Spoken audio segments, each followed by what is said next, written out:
오늘은 두 주인을 섬기지 못할 것이니라는 제목으로 말씀을 전파하도록 하겠습니다. 로이드 존스 목사님이 예화를 든 게 있어요. 이런 본문을 보면서 한 농부 이야기를 했었는데, 한 농부가 암소를 키웠는데 그 암소가 어느 날 붉은 놈과 흰 놈, 이 새끼 두 마리를 낳았어요. 너무 기뻐하는 나머지 자기 아내한테 와서, 이제 우리가 두 마리가 생겼다. 여보, 이 두 마리 가운데 한 마리는 하나님께 드립시다. 이 두 마리를 같이 기르고 크거든 한 마리를 팔아서 우리가 쓰고 또 다른 한 마리는 팔아서 하나님께 헌납을 합시다 라고 얘기를 했습니다. 그래서 아내가 두 마리 가운데 어떤 것을 하나님께 바칠 것인지를 물었어요. 그랬더니 농부가 그 문제는 팔 때 결정해도 늦지 않는다 라고 하면서 두 놈을 똑같이 키우다가 동시에 팔면 될 거다라고 하면서 열심히 잘 키웠습니다. 그러다가 몇 달 후에 농부가 슬픈 기색을 하면서 아내를 찾아왔어요.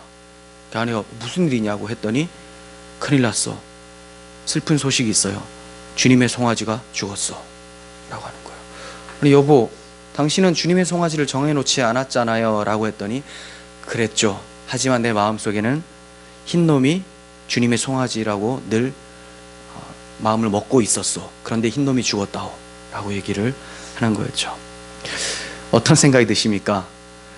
우리가 주님에 대한 마음가짐을 바로 하지 않으면, 그리고 재물을 바라보는 마음가짐을 바로 잡지 않으면 언제든지 농부와 같은 변명을 둘러대고 하나님을 모독할 수 있다라는 것을 우리는 좀 배우게 됩니다. 재물의 진정한 주인이 누굽니까? 그리고 우리는 누구가 우리의 주인입니까? 우리 스스로가 주인이 아니죠. 재물도 우리의 것이 아닙니다. 만일 우리가 우리의 주인이라면 우리는 죽음을 이겨낼 수 있을 거예요. 내 인생의 주인이 나고 내 생명의 주인이 나라면 왜 죽음이 왔을 때 그것을 이겨내지 못합니까? 죽음이 있다는 것은 내가 주인이 아니라는 것을 보여주는 것이죠. 또 재물도 우리의 것이 아니라는 것은 어떻게 합니까? 우리가 죽음으로써 재물을 놓고 가요. 내 게 아니라는 거죠. 내 것이면 끝까지 가져가야 되는 것이 맞습니다. 그 재물을 이 땅에서 잃어버리거나 그 재물이 그대로 있다 하더라도 내가 숨을 거두게 되면 결국 재물과는 결별하게 됩니다. 재물도 나의 것이 아니고 나도 나의 것이 아니라는 것을 우리는 죽음을 통해서 확인하게 되죠. 그런데 많은 사람들이 자신의 생명은 물론이고 자기 생명을 위해서 재물을 끌어다 쓰는 것을 보게 된다는 거예요. 재물이 있으면 자기 생명이 길게 될 거라는 착각을 하면서 살고 있습니다. 이 농부와 같이 이것이 나에게 있으면 내 삶이 좀 더 윤택하지 않을까라는 생각을 하죠.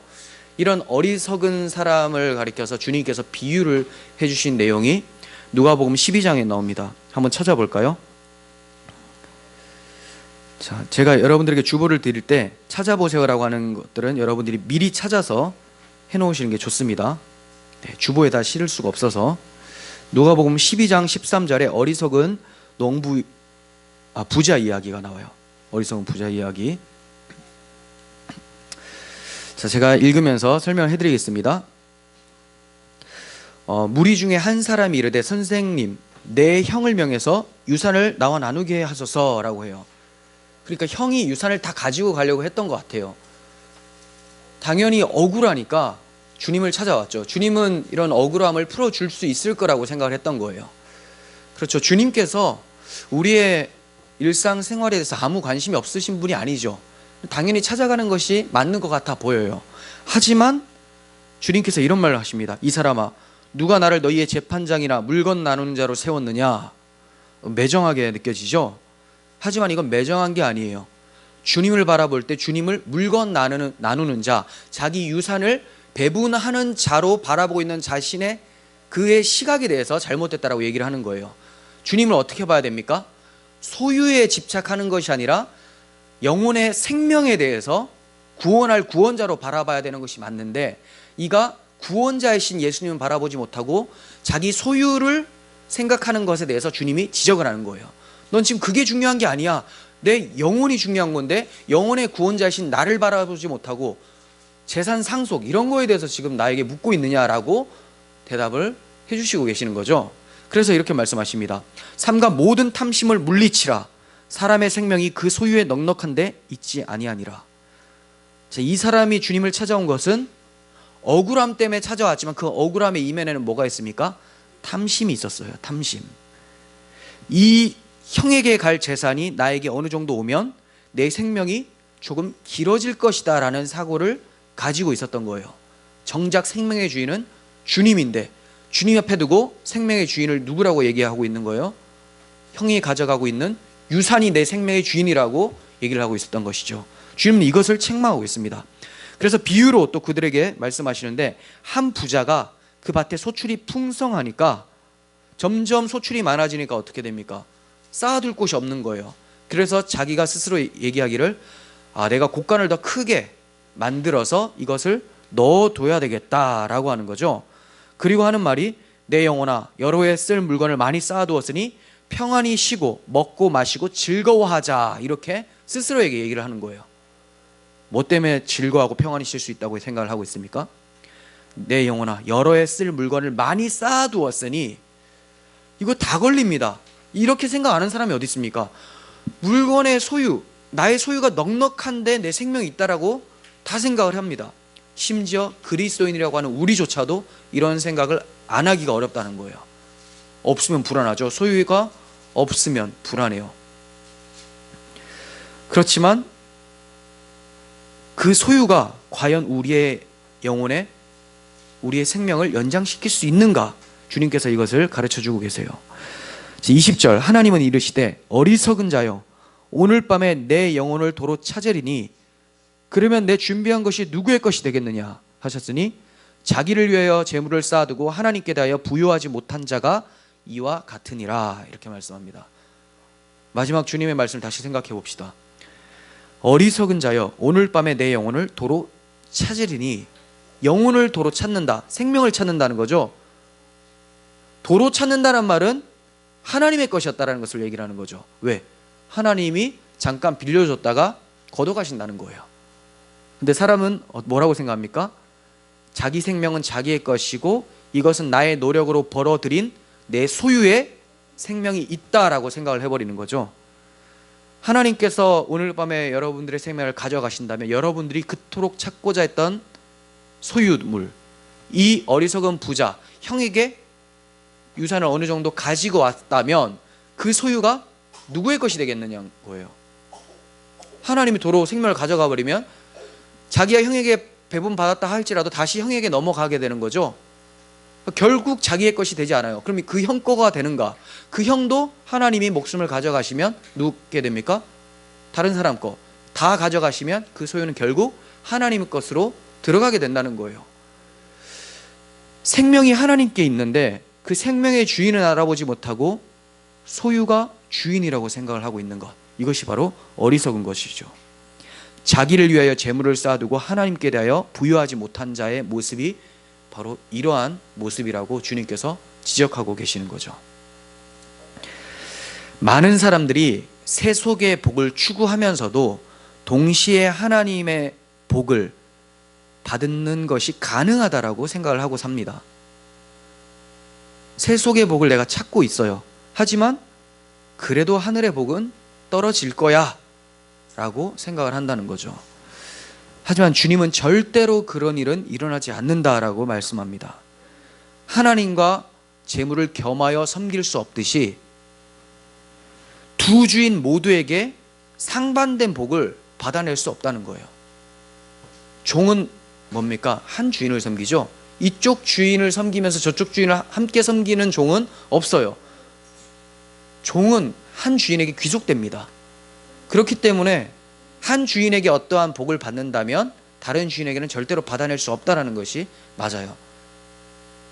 이 땅의 주인, 마귀, 재물 이런 것들에 매여 있다면 그것이 주는 즐거움은 누릴 수 있을지 모르지만 하늘의 복은 절대로 받을 수 없습니다. 그러니까 적당히 양다리 걸쳐가지고 하나님의 복을 받아보겠다라는 것은 절대 있을 수 없다고 주님께서 말씀하고 계시는 것이죠. 사람들이 이렇게 얘기합니다. 비록 제가 세상을 사랑하고는 있지만 그렇게 많이 사랑하지는 않습니다. 그리고 하나님도 사랑합니다. 천국의 상은 그리 크지 않더라도 나는 천국은 갈 수 있을 거라고 믿어요. 예수님을 믿으니까요. 착각이죠, 착각. 적당히 하나님과 세상을 겸하여서 섬길 수 있다라고 생각을 하지만 오늘 주님은 그럴 수 없다라고 말씀하세요. 그러므로 세상에 속했으면서 하나님의 복을 받을 수는 없는 거죠. 천국 상급은 고사하고 입성도 불가합니다. 입성도. 왜냐하면 사실상 천국을 마음으로부터 미워하기 때문에 그래요. 분명히 이렇게 얘기할 거예요. 저는 천국을 미워하지 않습니다. 저는 하나님을 미워하지 않아요. 다만 세상을 조금 좋아할 뿐이에요 라고 할 테지만 자기 기만이죠. 왜 그렇습니까? 만일 하나님을 사랑하면서 동시에 세상을 사랑하려고 한다면 반드시 하나님을 사랑하던 마음이 바뀌어져요. 미워하는 마음으로 변해야지만 세상을 사랑할 수 있게 된다는 거예요. 야고보서 4장 4절 보십시오. 간음한 여인들아, 세상과 벗된 것이 하나님과 원수됨을 알지 못하느냐. 그런즉 누구든지 세상과 벗이 되고자 하는 자는 스스로 하나님과 원수되는 것이라. 하나님과 벗이 되면 세상과 원수가 되고, 세상과 가까워지면 가까워질수록 하나님과 어떻게 됩니까? 멀어져요. 그럴 수밖에 없습니다. 본문에서 섬기다라는 단어가 나오죠. 듈루오라고 하는 헬라어인데, 듈루오, 둘로스라는 단어에서 파생됐어요. 둘로스는 종이에요, 종. 듈루오는 종으로서 섬기다, 이런 뜻이에요. 종이 한 명의 주인만을 섬길 수 있듯이 점적 섬김에 대한 단어가 듈루오예요. 그러므로 두 주인을 섬긴다는 것은 있을 수가 없어요. 로마서 6장 6절을 보시면, 우리가 알거니와 우리의 옛사람이 예수와 함께 십자가에 못 박힌 것은 죄의 몸이 죽어 다시는 우리가 죄의 종노릇 하지 아니하려 함이니. 죄의 몸이 죽어서 다시는 죄에게 종노릇 하지 않게 하려고 어떻게 됐다고요? 십자가에 못 박혔다. 근데 죄의 종노릇 하고 있다면 십자가에 못 박힌 것이 아니다라고 볼 수가 있겠죠. 그러니까 주님과 함께 살았다면, 주님과 함께 십자가에 못 박히고 주와 함께 부활한 자라면 세상을 사랑할 수 없다라고 바울도 얘기를 하고 있고 예수님도 말씀하고 계시는 거죠. 예수님께서는 혹 이를 미워하고 저를 사랑하거나 혹 이를 중히 여기고 저것을 경히 여김이라 라고 해요. 반대를 얘기하셨죠. 여기서 사랑한다라는 것은 그 주인에게 마음이 끌리는 것이고, 마음이 끌리니까 뭐가 나옵니까? 행동이 튀어나오게 되는 거죠. 마음이 끌리고 행동이 나오는 것, 이게 사랑이에요. 그래서 중히 여긴다라는 단어가 안테코라는 단어인데요, 안테코는 충실하다, 굳게 잡다라는 거예요. 스스로 어떤 주인을 사랑하는지 마음과 행동을 통해서 충분히 알 수 있겠죠. 내가 무엇을 사랑하면 마음이 움직이고 행동이 그 사랑하는 것에 대해서 충실해지고 굳게 잡게 된다는 거예요. 여러분들이 무엇을 사랑하는지 한번 생각해 보시길 바랍니다. 반면에 미워한다라는 단어는 그 주인에 대해서 마음이 끌리지 않는 것 이상을 얘기를 합니다. 단지 나는 그렇게 마음이 가지 않아, 이게 아니라 굉장히 적극적인 단어예요. 미워하다, 미세오라는 단어인데 혐오하다, 증오하다라는 단어입니다. 혐오하다, 증오하다. 그래서 경히 여기다라는 단어가 함께 쓰이고 있는데, 이 단어는 카타프로네오라는 단어인데 멸시하다, 경멸하다예요. 무슨 말입니까? 한 미워하는 대상이 있으면 이것을 경멸해서 삶 속에서도 행동으로서도 그것을 증오하고 경멸하는 모습이 계속 나타나게 된다는 거죠.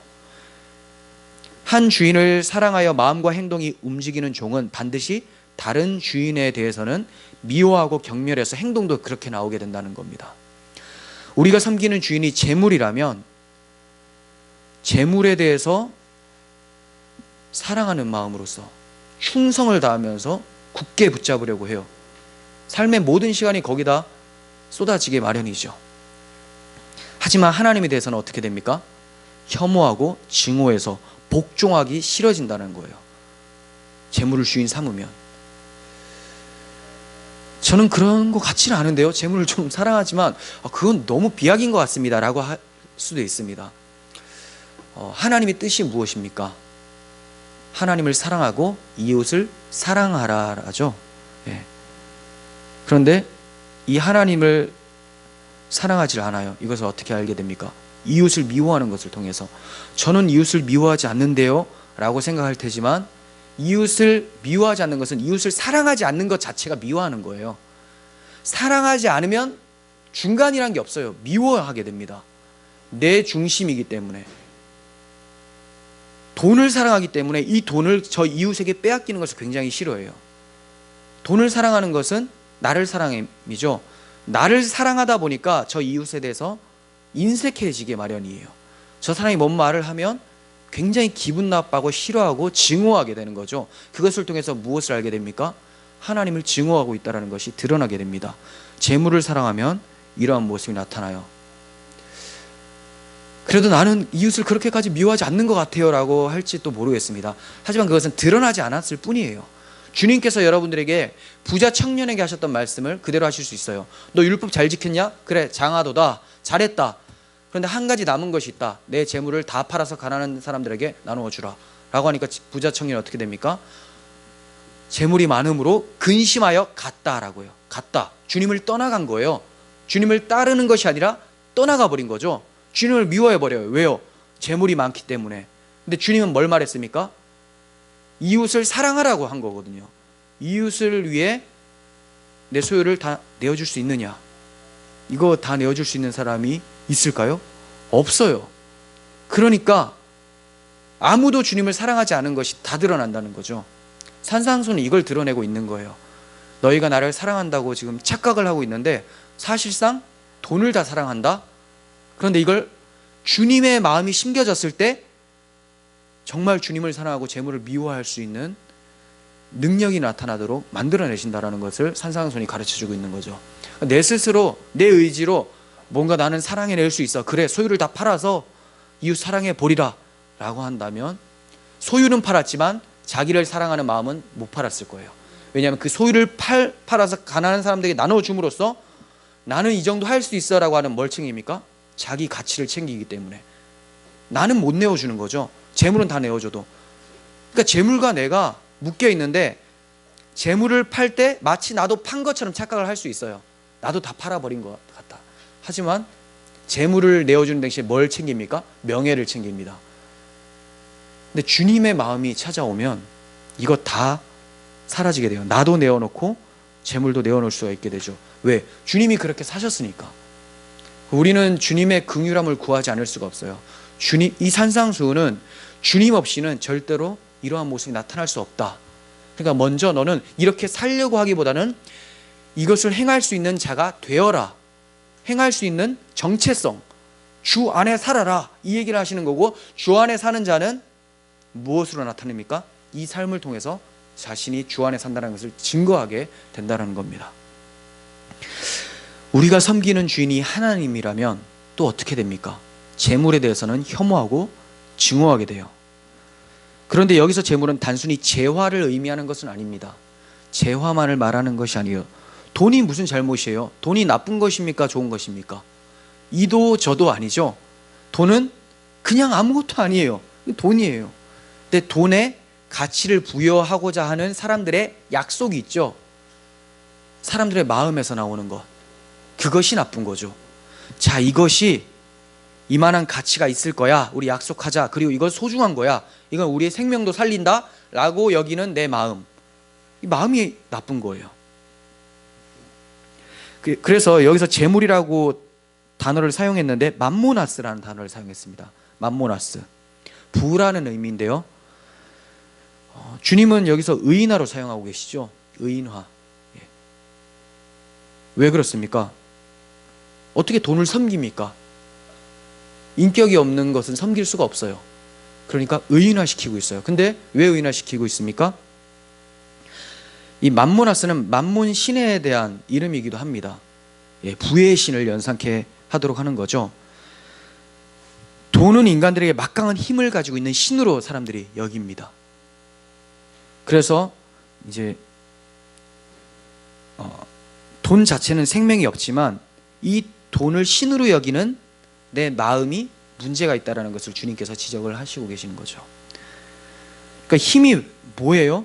사람들끼리 한 약속, 내 마음에 이것이 가치 있다라고 하는 큰 마음, 이게 바로 자신의 힘이라고 여기고 있는 거예요. 돈 자체가 힘이 아니라.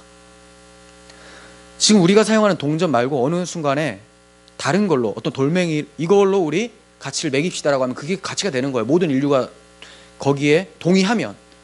그죠? 돈 이건 가치 없습니다 하면 없어지는 거예요. 그 힘이 뭐라고 생각하는 거예요? 인간들의 약속이라고 생각하고 자기들의 마음이라고 생각을 하는 거죠. 그래서 여기서 맘몬은 세상의 힘을 사랑하는 인간들의 마음임을 의미를 하는 거예요. 하나님과 맘몬을 겸하여 섬길 수 없다는 것은 하나님과 너 자신을 겸하여 섬길 수 없다, 이 얘기죠. 요한일서 2장 15절 보시면 이 세상이나 이 세상에 있는 것들을 사랑하지 말라. 세상 자체가 문제가 있는 것이 아니라 세상에 있는 것들이 문제가 있는 것이 아니라 그것들을 사랑하는 것, 이것이 문제가 있어요. 누구든지 세상을 사랑하면 아버지의 사랑이 그의 안에 있지 아니하니라고 합니다. 아버지의 사랑을 받은 자는 그 사랑으로 아버지를 사랑하게 돼요. 그런데 아버지의 사랑이 없는 자는 아버지를 사랑할 능력이 없죠. 하나님을 사랑하려면 하나님의 사랑을 받아야지만 사랑하니까. 아버지의 사랑이 없는 자는 뭘 사랑할까요? 자기 힘으로 세상을 사랑하게 됩니다. 하나님을 사랑하는 능력은 없으니까 세상의 것을 막 쫓아 삽니다. 왜? 그것은 내 욕망을 채워줄 수 있는 그런 수단이 되기 때문에 엄청 끌어다 쓰는 거예요. 그래서 사랑하는 거예요. 자기 사랑이죠. 하나님의 사랑을 받지 않은 자들은 반드시 자기를 사랑하게 되고, 하나님의 사랑을 받아본 사람들은 그 사랑에 감동해서 하나님을 사랑하게 되는 것이죠. 우리가 세상을 사랑하고 있는지 미워하고 있는지를 알려면 돈에 대한 우리의 자세를 보면 알 수가 있어요. 디모데전서 6장 10절 보십시오. 돈을 사랑함이 일만 악의 뿌리가 되나니 이것을 탐내는 자들은 미혹을 받아 믿음에서 떠나 많은 근심으로서 자기를 찔렀도다. 잘 아시는 말씀이죠. 돈을 사랑함이, 돈이 문제가 아니라 돈을 사랑하는 것, 이게 문제예요. 있는 돈 다 팔려고 하는 것이 여러분들의 해결책이 아닙니다. 돈을 사랑하려고 하는 것이 문제예요. 물론 돈이 많으면 그것이 사랑으로 막 다가오는 유혹이 커지기 마련이긴 합니다. 돈을 사랑함이 일만하게 뿌리가 된다. 이것을 탐내는 자들은, 탐심을 얘기를 하죠, 미혹을 받아서 믿음에서 떠나 많은 근심으로 자기를 찔렀다. 믿음에서 떠난다는 것은 그리스도를 떠나는 거예요. 믿음의 대상이 그리스도니까. 그리스도를 떠난다는 것은 사망으로 기어 들어간다는 거죠. 무서운 말입니다. 뭐가? 돈을 사랑하는 것이. 돈을 사랑하면 왜 안 됩니까? 세상을 사랑하는 것이니까. 세상을 사랑하는 것이 왜 일만하게 뿌리입니까? 그것이 바로 자기 사랑이니까. 모든 악의 뿌리는 자기를 사랑하면서부터 나타나는 거죠. 나를 사랑하기 때문에 누구에게 해코지를 하는 거예요. 살인이 일어나는 거죠. 강탈이 일어나는 거죠. 미워함이 일어나요. 나를 지키기 위해서. 돈으로서 세상의 가치를 사서 나의 욕망을 채우려는 자기 사랑이 바로 일만하게 뿌리예요.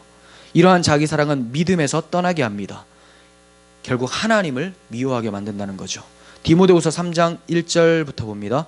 너는 이것을 알라. 말세에 고통하는 때가 이르러 사람들이 자기를 사랑하며, 자, 제일 먼저 나오잖아요. 이어서 바로 나오는 게 있습니다. 자기를 사랑하니까 뭘 사랑해요? 돈을 사랑해요. 그리고 자기 사랑의 결과들이 쭉 나오죠. 자랑합니다. 교만합니다. 비방해요. 부모를 거역합니다. 부모보다 자기를 더 사랑하니까. 감사하지 않아요. 왜? 다 내가 주인인데 뭐 감사할 게 뭐가 있습니까? 내가 다 내 노력을 한 건데. 거룩하지 아니하죠. 무정합니다. 정이 없어요. 원통함을 풀지를 않아요. 모함하며 절제하지 못하며 사나우며 선한 것을 좋아하지 아니하며 배신하며 조급하며 자만하며 쾌락 사랑하기를 하나님 사랑하는 것보다 더하며. 자, 결국 자기 사랑이 어디까지 옵니까? 쾌락을 사랑해서 하나님 사랑한 것보다 쾌락을 더 사랑한다. 쾌락 사랑은 자기 사랑이거든요. 즉 하나님을 미워하게 되고 자기는 엄청 사랑하게 된다. 이게 말세의 모습이라는 겁니다. 그러니 말세는 돈을 더 사랑하게 되겠죠. 경건의 모양은 있으나 경건의 능력은 부인하니 이 같은 자들에게서 내가 돌아서라. 경건의 모양은 잘 나타낼 수 있습니다. 돈 가지고 사람들한테 막 나누어 주는 척도 하고 헌금도 많이 하는 척 할 수 있지만 모양은 있는데 능력이 없어요. 하나님을 사랑하는, 하나님의 사랑을 받은 그 능력이 없으니까 이런 사람들에게서는 돌아서래요. 겉모습만 있습니다. 마음이 어디를 향해 있는가에 따라서 능력이 나타나느냐 안 나타나느냐가 결정되어져요. 마음이 하나님께 있으면 경건의 능력은 나타나고, 마음이 재물에게 있으면 모양만 나타나게 되는 것이죠. 인간은 항상 어떤 한 주인을 섬기는 존재로 살아가게 됩니다. 성경 전체 문맥에서는 하나님의 통치 안에 있는가 아니면 사탄의 통치 안에 있는가, 이 둘 중에 하나를 택하게 된다는 것을 보여주고 있어요. 저마다 나는 사탄을 섬기지 않는다라고 얘기를 할 거예요. 하지만 속고 있는 거죠. 사탄은 그렇게 멍청한 식으로 유혹하지 않습니다. 어떤 식으로 하냐면 결코 자기를 섬기라고 하질 않아요. 그러면 누가 섬겨요? 기분 나쁘잖아요. 하나님의 종이 된다라는 말도 기분 나빠하는데 사탄의 종이 된다라고 하는 말을 누가 좋아할까요? 그러니까 사탄은 그런 식으로 자기를 섬기라고 하지 않습니다. 다만 네가 하나님같이 되어라 라고 해요. 너 자신을 많이 사랑해라. 네가 인생의 주인이야. 이렇게 얘기를 하죠.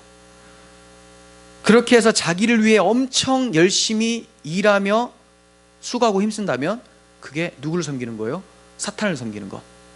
자기를 섬김이 동시에 사탄을 섬기는 것으로 넘어가게 된다는 것을 사탄은 알고 있어요. 기가 막히게 다 속아 넘어가고 있죠. 결국은 하나님이냐 재물이냐 이 두 주인을 얘기를 하신 것은 하나님 중심이냐 네 중심이냐 이것을 말씀하고 계시는 것이죠. 하나님이 주인인가 내가 주인인가. 오늘날 세상은 물론 교회까지도 너무나 자기를 사랑하고 돈을 사랑하는 자기 중심, 물질 중심에 빠져 있습니다. 우상을 만드는 이유도, 어디에 가치를 부여하는 이유도 다 자기를 사랑해서 그렇죠. 돈도 나를 위함입니다. 우상도 나를 위함이죠. 엘리야가 우상 숭배와 하나님을 예배하는 것을 함께 하겠다라고 하는 이스라엘 백성들한테 야 그런 식으로 신앙생활 하지 말고 딱 결단해서 한 분만 섬겨라 이렇게 얘기를 해요. 그런데 이스라엘의 반응이 어이가 없어요. 열왕기상 18장 21절 보시면 엘리야가 모든 백성에게 가까이 나가서 이르되 너희가 어느 때까지 둘 사이에서 머뭇머뭇하려느냐. 여호와가 만일 하나님이면 그를 따르고 바알이 만일 하나님이면 그를 따를지라 하니 백성이 말 한마디도 대답하지 아니하는지라. 왜 그래요? 결정을 못하겠다는 거예요. 나 하나님 사랑하긴 하는데 바알을 그래도 어떻게 놓아.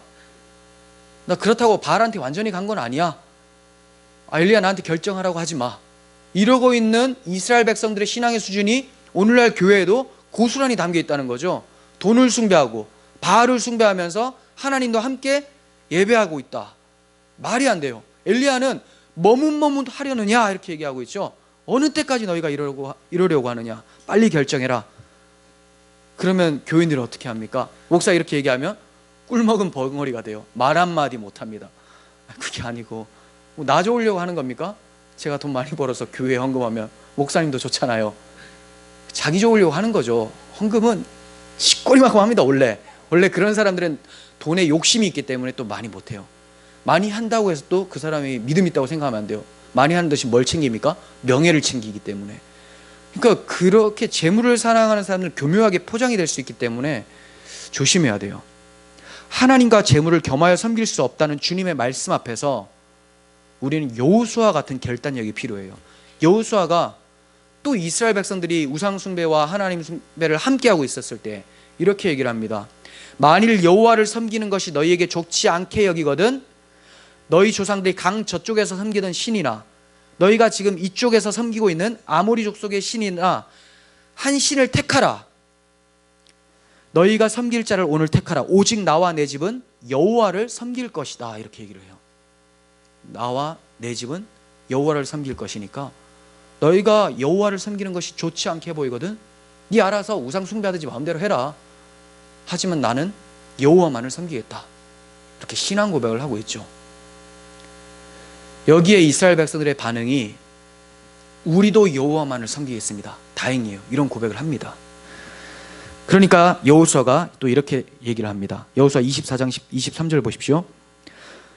그러면 이제 너희 중에 있는 이방 신들을 치워버리고 너희의 마음을 이스라엘 하나님 여호와께로 향하라 하니 백성이 여호수아에게 말하되 우리 하나님 여호와를 우리가 섬기고 그의 목소리를 우리가 청종하리이다. 이렇게 얘기를 합니다. 자, 우리가 여호와만을 섬기겠습니다라고 하니까 여호수아가 그래 잘했어 그렇게 합시다라고 마친 것이 아니죠. 뭘 하라고 합니다. 행동으로 보이라라고 해요.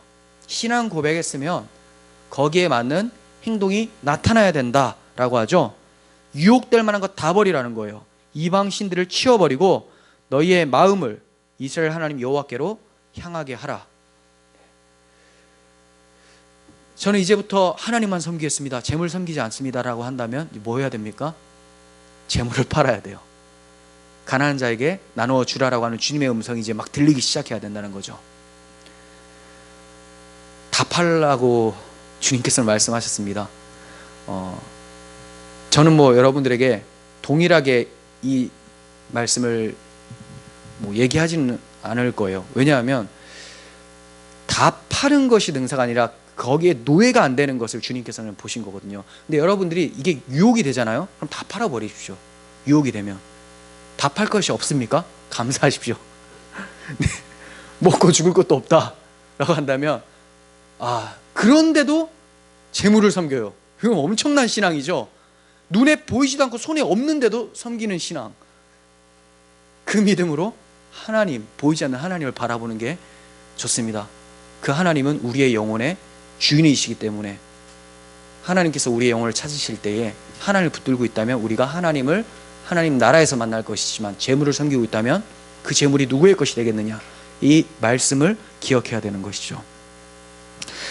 이렇게 이스라엘 백성들은 결단을 합니다. 신앙 고백을 했어요. 하지만 이러한 결단은 오래가지 못합니다. 왜 그랬을까요? 언약을 잊어버렸기 때문에 그래요. 언약. 내가 우상을 섬기지 않겠습니다 이렇게 다짐만 계속한다고 해서 섬기지 않을 수 있는 게 아니거든요. 언약을 잊어버리면 의지할 곳이 사라지니까 바로 다시 의지할 것을 만듭니다. 그게 바로 재물이라는 거예요. 우상이라는 거죠. 언약이 뭡니까? 하나님께서 이스라엘 백성들을 어린 양의 피로 출애굽시키셨다. 하나님께서 너희들의 공로가 아니라 오직 어린 양의 피와 같이 하나님께서 한 구원자를 보내주셔서 너희들을 구원해내시고 하나님 백성 삼으신다. 이 언약, 복음이죠. 이것을 잊어버리면 의지할 대상이 없어지니까 반드시 어디로 갑니까? 버렸던 것을 다시 찾으러 쓰레기통을 뒤지게 되죠. 그래서 재물을 다시 찾아옵니다. 내 마음을 다시 재물에게. 바울이 어떻게 끝까지 주님 나라 갈 때까지 내가 전제와 같이 부어지고 떠날 시각이 되었으니 이제 면류관 주실 그 하나님을 바라본다라고 얘기를 합니까? 하나님의 언약, 그리스도 복음을 끝까지 잊지 않았기 때문에, 사람들에게 죽을 때까지 전파하고 죽을 때까지 그걸 묵상하였기 때문에, 자기의 주님을 알고 있었기 때문에 그가 재물의 노예가 되지 않을 수 있었어요. 그렇지 않았다면 이전에 자기가 배설물로 버렸다는 것 금방 다시 가지고 오겠죠. 다시 가말리엘한테 가가지고 다시 학위수여증 좀 주시고 바리새인이라는 이 그 신분 가지고 사람들한테 자랑했을 것이고 로마 시민권자라는 것을 자랑했을 거라는 거죠.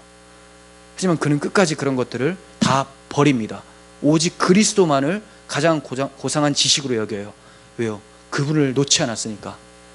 그것은 말씀과 기도를 통해서 나타나는 거죠. 그는 말씀을 늘 묵상을 하며 말씀을 전파했습니다. 늘 기도에 힘썼어요. 성도들을 위해서 기도하고 자신의 영혼을 위해서 기도했었던 사람이죠.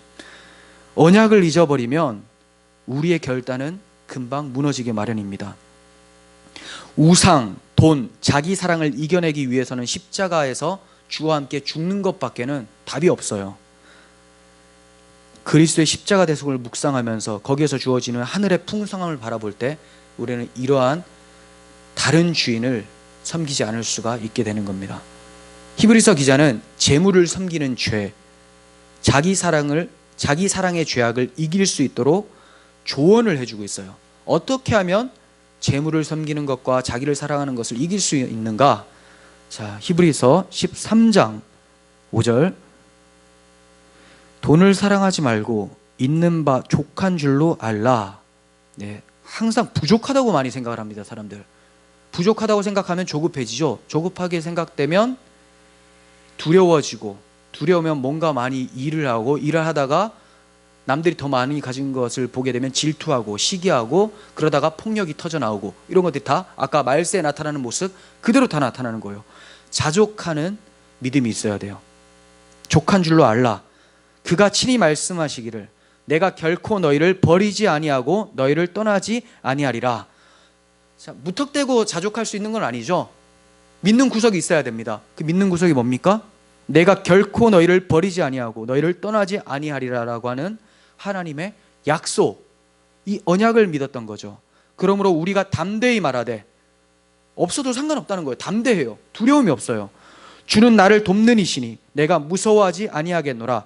사람이 내게 어찌하리요. 돈 없다고 갈시하는 사람들이 나를 폭행하거나 이런 것들 상관없어요. 주님이 나를 보호하시니까, 주님이 나를 버리지 아니하시니까.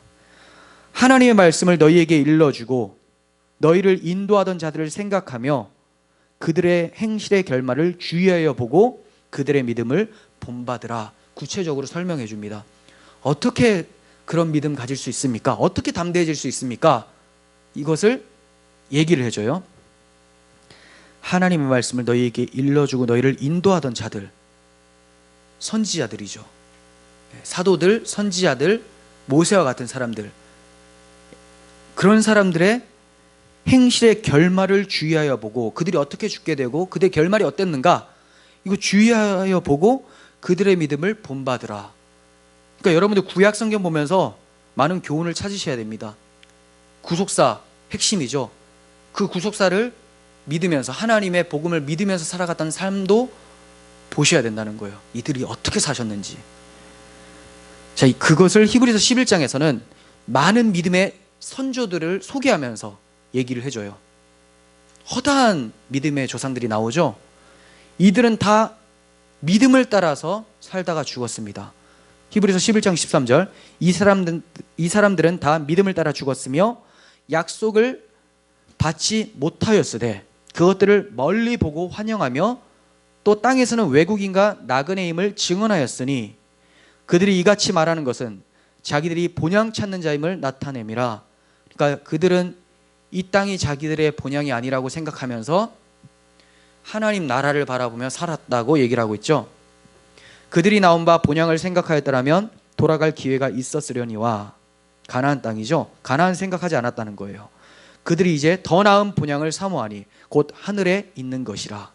이러므로 하나님이 그들의 하나님이라 일컬음 받으시는을 부끄러워하지 아니하시고 그들을 위하여 한 성을 예비하셨느니라. 자, 이런 신앙을 가지고 산 사람들에게 하나님이 실망시키시지 않으셨다는 것을 얘기를 하죠. 그렇게 자기의 본향, 한 성, 하늘 나라를 바라보면서 이 땅에서 나그네와 외국인처럼 살았던 사람들은 그렇게 죽었는데 그들이 헛된 것을 바라본 것이 아니라 하나님은 정말 그들이 바라본 본향을 준비해 놓으셨더라. 이렇게 히브리서 기자가 얘기를 하고 있어요. 이러한 신앙의 조상들의 믿음을 요약한 것이 12장에 이어서 나옵니다. 이러므로 우리에게 구름같이 둘러싼 허다한 증인들이 있으니 모든 무거운 것과 얽매이기 쉬운 죄를 벗어버리고. 자, 모든 무거운 것은 율법주의, 행위죠. 무겁습니다. 수고하고 힘이 들어요. 얽매이기 쉬운 죄, 자기중심적, 세상의 것들을 탐하려고 하는 마음들, 이런 것들을 벗어버리고 인내로서 우리 앞에 당한 경주를 하며 믿음의 주요 또 온전하게 하시는 이인 예수를 바라보자. 그는 그 앞에 있는 기쁨을 위하여 십자가를 참으사 부끄러움을 개의치 아니하시더니 하나님 보좌 우편에 앉으셨느니라. 믿음의 조상들이 어떤 믿음을 가지고 있었다고 합니까? 믿음의 주요 온전하게 하시는 이인 예수를 바라보는 믿음을 가지고 있었다. 이게 하늘을 바라보는 거예요. 더 나은 본향을 사모했다는 것이 예수를 바라봤다는 겁니다. 반드시 구원할 자가 오셔서 그리로 이끌고 가실 것을 믿고 있었다. 이 예수를 바라봐야 됩니다. 그 예수는 또 어떤 삶을 사셨습니까? 그 앞에 있는 기쁨을 위하여 하나님과 함께 할 것. 근데 혼자 함께 하는 것이 아니에요. 자기가 사랑하는 자들과 연합되어서 하나님께 함께 할 것을 생각하면서 무엇을 참습니까? 치욕스러운 십자가를 참으시죠. 십자가를 참으사 부끄러움을 개의치 아니하시더니 하나님 보좌 우편에 앉으셨다라고 합니다. 우리 신앙의 선배들도 이 예수님과 같은 신앙을 가지고 있었어요. 즉 예수님의 신앙이 그들에게 있었던 것이죠. 예수님이 하나님 보좌 우편에 앉으실 것을 생각하면서 사셨던 것처럼 이들도 그 신앙 가지고 살아서 지금 이 주님과 함께 보좌 우편에 앉아 있습니다. 이미 잠든 사람들은 그 영혼이 하나님 우편에서 쉬고 있다라고 우리가 배웠었죠. 그래서 믿음의 선조들의 결말을 주의하여 보고 이들의 믿음을 본받으라라고 히브리서 기자가 얘기를 하고 있는 거예요. 주님께서는 내 보물이 있는 곳에 내 마음이 있다라고 말씀하셨습니다. 하나님이 요구하시는 궁극적인 보물은 우리 마음이에요. 여러분들의 돈, 여러분들의 건강, 시간 이런 것들이 아니라 마음입니다. 마음이 있으면 돈, 시간, 건강 모든 것들이 다 하나님께 헌신이 되어지죠. 하나님 마음을 보시는 거죠. 하나님께서 왜 과부의 2렙돈을 사랑하셨습니까? 얼마 되지 않는 돈이죠. 몇천 원 되지 않는 돈인데 그걸 왜 사랑하셨어요? 그의 전부였기 때문에. 즉 소유의 양이 아니라 그 소유를 사랑하지 않고 하나님을 사랑하는 그 과부의 마음을 사랑하셨던 거예요. 그게 아버지의 보물입니다. 우리의 보물은 무엇입니까? 아버지께서 우리의 마음을 보물로 여긴 것처럼 우리도 아버지의 마음을, 아버지의 인자하심이 우리의 보물로 다가와야 돼요. 시편 기자가 얘기했었죠. 주의 생각이, 주의 마음이 어찌 그리 보배로운지요. 지난 시간에 우리가 살펴봤어요. 이것이 우리 보배가 되어야 돼요. 그리스도, 하나님께서 우리에게 주신 하나님의 마음이에요. 이분이 우리의 보물이 되지 않으면 우리는 제물로 보물을 삼아 그것을 주인 삼아 섬기게 된다는 것입니다. 주님께서는 내 마음을 다하고 목숨을 다하고 뜻을 다하여 주 너희 하나님을 사랑하라 라고 말씀하셨어요. 왜 이렇게 말씀하실까요?